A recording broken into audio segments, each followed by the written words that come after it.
Anyway, speaking of which, there were a lot of protests against the Trump administration and conditions that American laborers face in general.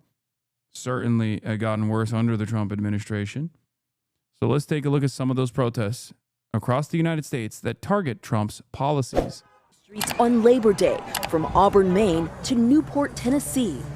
St. Joseph, Michigan to Ventura, California, railing against President Trump and other billionaires who they claim are taking power away from the working class. Hey, hey, ho, ho! ICE agents have got to go! In the nation's capital, protesters angry over Trump's takeover of law enforcement in D.C., announcing a week of demonstrations on Capitol Hill this week as lawmakers return from summer recess.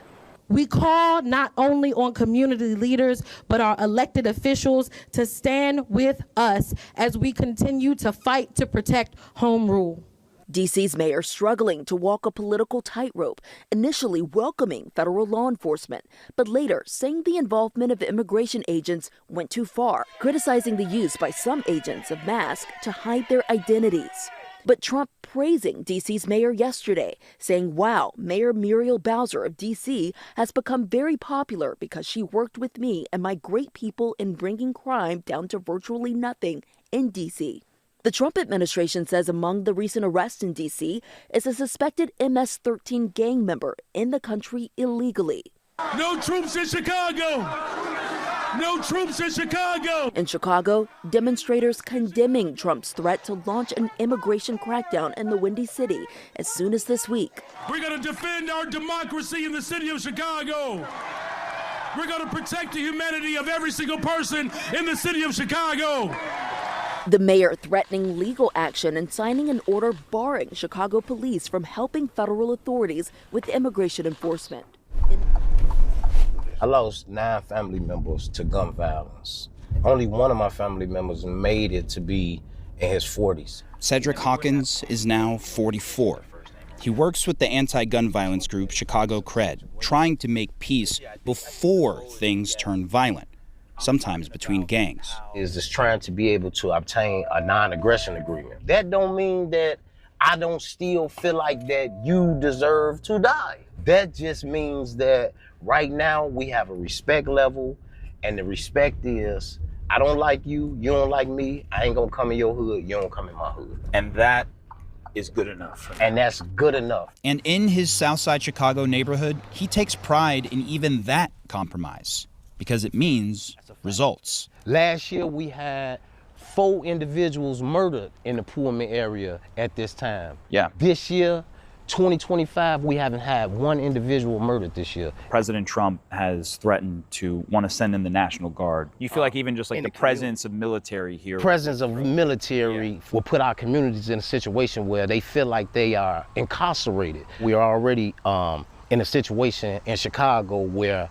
the trust with CPD, law enforcement, is very, very low. He's gonna do nothing but put our communities in Chicago in a situation where the trust is gonna go lower than it already is. It might throw off the playbook that it sounds like is working.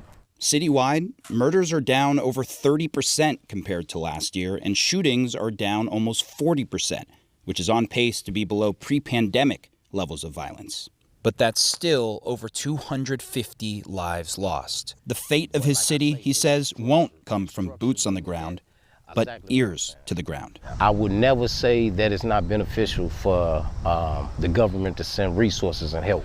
I beg President Trump to send the right resources, but as far as... Yeah, that's the biggest fucking issue here, is that these are solvable problems. There's no problem that you can't solve with financial restitution by offering the right resources. The problem is these motherfuckers don't want to do that.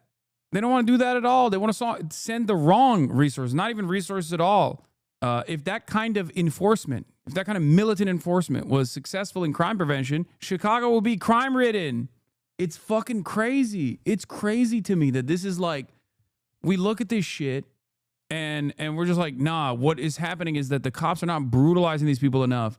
No, dude. And the solution, especially for like youth crime, for example, because like there's a lot of gun violence and a chunk of that comes from like youth crime, right? Teenagers and shit. Yeah, you open up like community centers. You get people, you get people free food, a place where people can gather, just shit to do, and you cut away at a decent chunk of any sort of criminal activity.